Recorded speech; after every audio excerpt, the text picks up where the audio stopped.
من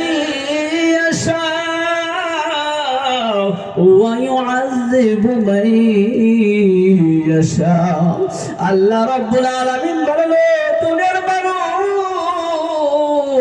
তোমরা শোনো আমি হচ্ছি আসমানের মালিক আমি হচ্ছি জমিনের মালিক সুতরাং আমি আল্লাহ রাব্বুল আলামিন যাকে ইচ্ছা করব তাকেই maaf করে দিব এবং যাকে ইচ্ছা করব তাকেই আযাবের মধ্যে ফেলে দিব আমার বন্ধুগণ আমার ভাইরা আল্লাহ রাব্বুল আলামিনের হাতে সব কিছু আল্লাহর উপর দিয়ে কোন মানুষের হাত ঘোরানোর শক্তি নাই কোন মানুষের সাহস তেমন পর্যন্ত হবে না আজও পর্যন্ত হয় নাই এই জন্য দুনিয়া আমরা যতদিন জীবিত আছি আল্লাহ রাব্বুল আলামিনের আদেশ আমাদের পালন করতে হবে না নাই জোরে বলেন না কেন আমার বন্ধুগণ আমার ভাইরা আল্লাহ রাব্বুল আলামিন যত আদেশ করেছেন সব আমাদের পালন করতে হবে আল্লাহ রাব্বুল আলামিন তো কম আদেশ করেন নাই বন্ধু নিজে জাহান্নামের আগুন থেকে বাঁচতে বলেছেন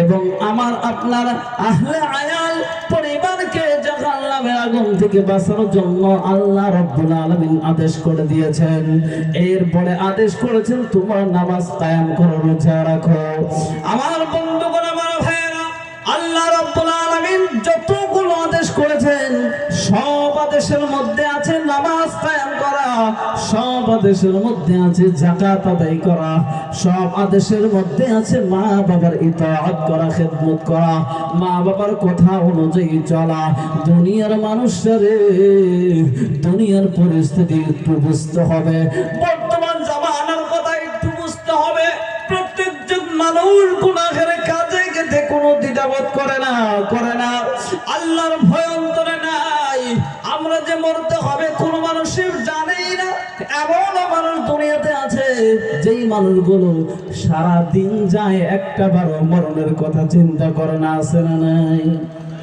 কথা কয় না এত আস্তে কথা কন কেন রাগ করে বসে রয়েছেন নাকি হ্যাঁ আরেকটু জোরে কথা কয়েন দেখি কিরকম পারে বন্ধুগণ আমার ভাইয়েরা আমার বর্তমান জামানার অবস্থা কিরকম দুনিয়ার মধ্যে তাকায় দেখেন আপনার বাড়ির মধ্যে যদি তাকায় দেখেন তারপরে আপনি বুঝতে পারবেন আল্লাহ রাব্বুল আলামিনের ভয় কতটুকু অন্তরের ভিতরে আছে আল্লাহ তাআলার আদেশ পালন করার মধ্যে মানুষের আগ্রহ কিরকম আছে আপনি যদি খেয়াল করে দেখেন বন্ধুগণ আমার ভাইয়েরা আমার আপনি তখনই বুঝতে পারবেন আল্লাহ রাব্বুল আলামিন আমাদেরকে কতটুকু মহব্বত করেন কিয়ামতের ময়দানে আমাদের কি অবস্থা হবে কবরে যাওয়ার পরে আমাদের কি অবস্থা হবে এইটা আপনি নিজে দেখেন নিজে বুঝে না দেখেন আমার আপনার অবস্থা আজকাল দুনিয়ার ভিতরে সব জায়গার মধ্যে মানুষ দিয়ে ভরপুর হয়ে যায় কোন জায়গায় মানুষের অভাব হয় না শুধু মানুষের অভাব হয় আল্লাহর ঘর দুনিয়াতে জান্নাতের টুকরা মসজিদ এই মসজিদ হলো দুনিয়ার ভিতরে যত জায়গা আমরা দেখি আল্লাহ রাব্বুল আলামিনের দরবারে মসজিদের মতো ভালো জায়গা দুনিয়াতে একটাও নাই আল্লাহ নবী বলেন قالن নবী সাল্লাল্লাহু আলাইহি ওয়াসাল্লাম আহাব্বুল বিলাদ ইলাল্লাহি তাআলা মাসাজিদুহা পৃথিবীর জমিনে যত জায়গা আমরা দেখি সব জায়গা থেকে মহান রব্বুল আলামিন সব থেকে বেশি পছন্দ করেন মসজিদের জায়গা গতিকে দেখেন ভালো জায়গার মধ্যে মানুষ নাই খারাপ জায়গার মধ্যে মানুষ বেশি আছে না নাই একজনের কথা কয় না আমার বন্ধুগণ আমার ভাইয়েরা আমি বুঝাইতে চাইলাম শুধু আপনার কথা বলি নাই আমার কথাও বলছি ভালো জায়গার মধ্যে আমরা যাইতে চাই না কিন্তু খারাপ জায়গার মধ্যে আমরা অনেকেই যাই মানুষ দিয়ে মরমর হয়ে যায় বন্ধুগণ আমার চিন্তা করে দেখবেন দুনিয়া একটা খারাপ জায়গা এই দুনিয়া থেকে যত মানুষ বিদায় হয় অন্ধকার কবরের ভিতরে চলে গেছে তাদের অবস্থা একটু খেয়াল করে দেখুন, তাদের অবস্থা একটু চিন্তা করে দেখুন। একটু চিন্তা করলেই তো বুঝতে পারেন কবরের ভিতরে কেমন অবস্থা আমাদের হবে, আখিরাতের ময়দানে কেমন অবস্থা আমাদের হবে। এই দুনিয়া থেকে কিছু জিনিস যদি আমরা না নিয়ে যেতে পারি, আমাদের জন্য কবর ভয়ঙ্কর হয়ে থাকবে, আমাদের আখিরাতটা অনেক খারাপ হয়ে থাকবে। জান্নাত তো দূরের কথা, আমরা জান্নাতের গ্রামটাও পর্যন্ত পাবো না। এই জন্য বলতেছি বন্ধুগণ আমার, আল্লাহ রাব্বুল আলামিন আমাদের জন্য 8টা জান্নাত রেডি করে রেখেছে। 8টা জান্নাত আমাদের জন্য তৈরি করে রেখেছেন রে বাবা। দুনিয়ার একটা পাখির জন্য না, একটা পশুর জন্য না, প্লাস্টিক লোহার জন্য আল্লাহ তাআলা জান্নাত বানায় নাই। জান্নাত বানায় রাখছে শুধু মানব জাতির জন্য, এই জিন ইনসানের জন্য। আল্লাহ তাআলা আদেশ করেছেন ইবাদতে, জান্নাত বানিয়ে রেখেছেন জিন ও ইনসানের জন্য।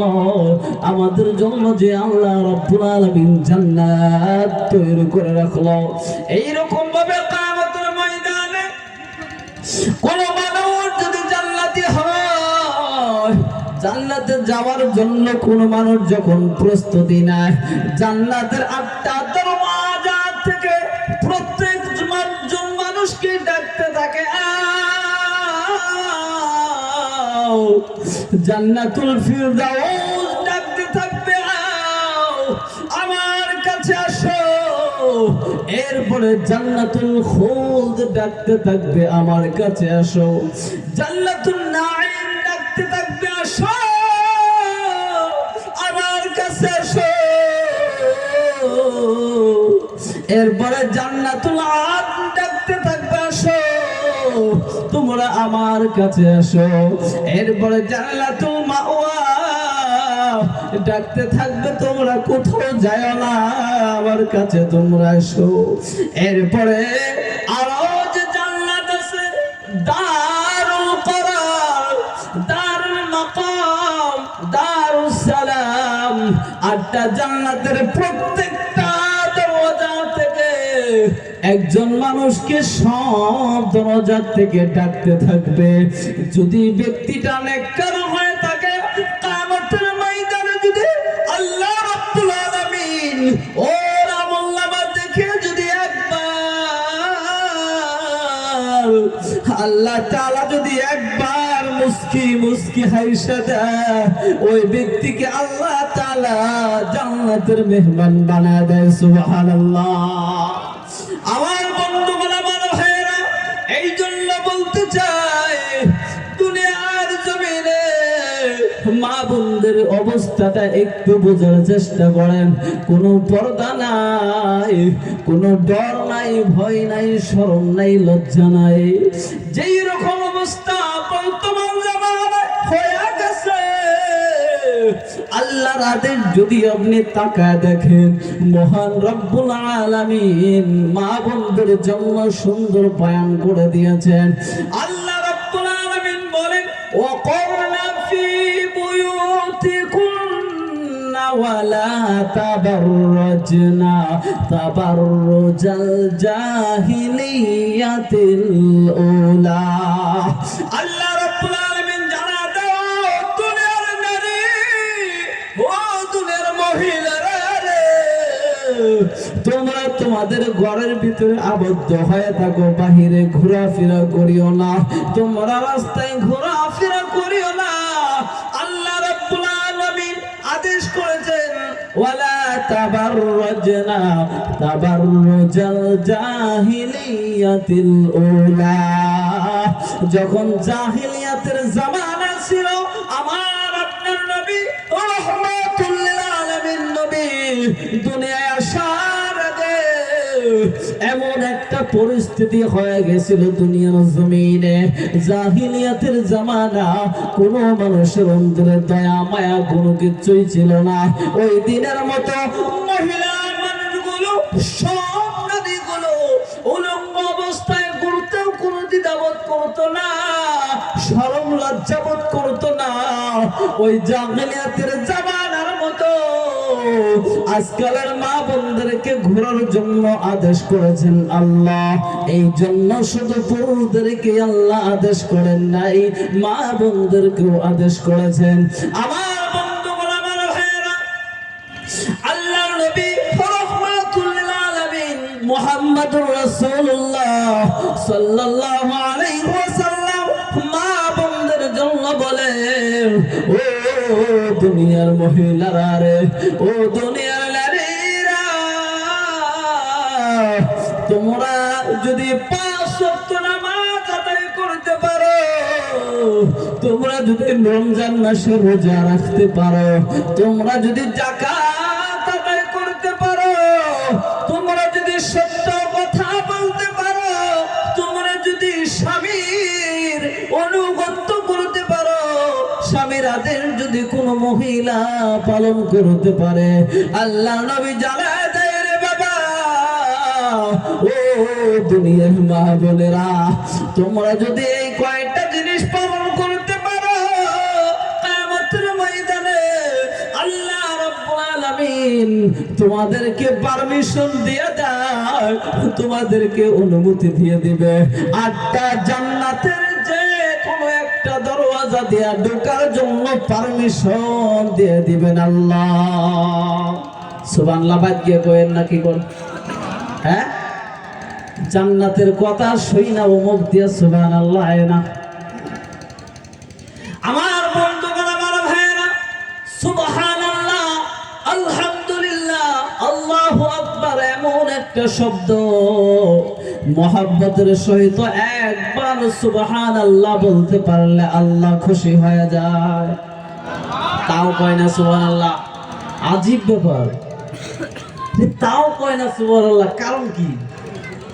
আমার বন্ধুগণ, আমার ভাইয়েরা, কেউ যদি মহব্বতের সহিত আল্লাহর নাম নিতে পারে, আল্লাহ রাব্বুল আলামিন খুশি হয়। যে ব্যক্তির উপরে আল্লাহ খুশি হয়ে যায়, ওর কোনো টেনশন আছে? আর যেরকম আছে, তার কোনো টেনশন নাই। মহান আল্লাহ রাব্বুল আলামিন কিয়ামতের ময়দানে প্রত্যেকজন মানুষকে হাজির করবেন, সম্মুখে দাঁড়ায়া একজন একজন করে হিসাব নিতে থাকবেন। একজন মানুষের হিসাব না দিয়া এক পা সামনে কোনো মানুষই আগাইতে পারবে না। হিসাব দিতে হবে আপনার সারা জীবনের ভিতরে আল্লাহর ইবাদত কতটুকু করেছেন, আল্লাহর আদেশ কতটুকু আপনি পালন করেছেন, আপনার স্ত্রীকে কেমন ভাবে চালাইছেন, আপনার মেয়েকে কেমন ভাবে চালাইছেন, আপনার পরিবার আহলে আয়ালদেরকে আপনি কেমন রাস্তায় বের করেছেন। মহান আল্লাহ রাব্বুল আলামিন সব কিছু হিসাব নিতে থাকবে। এই জন্য বন্ধুগণ, আমার ভাইয়েরা, আমার আমি বেশি লম্বা করতে চাই না। আমার বন্ধুগণ, আমার ভাইয়েরা, একটু খেয়াল করে দেখেন, আল্লাহ তাআলা আদেশ করেছেন, আল্লাহ রাব্বুল আলামিন হুকুম করেছেন, ওয়া ক্বাদা রাব্বুকা আল্লা তা'বুদু ইল্লা ইয়্যাহ। নারে তাকবীর, নারে তাকবীর, নারে তাকবীর। হযরত মাওলানা মুফতি মুকিবুর রহমান সাহেব, হযরত মাওলানা মুফতি মুকিবুর রহমান সাহেব, নারে তাকবীর। আল্লাহ সবাইকে কবুল করুক, বলেন আমিন। আমার বন্ধুগণ, আমার ভাইয়েরা, সময় অনেক ছোট, সময় অনেক কম। এই সময়ের ভিতরে আমি কিছু কথা বলে আপনাদের সম্মুখে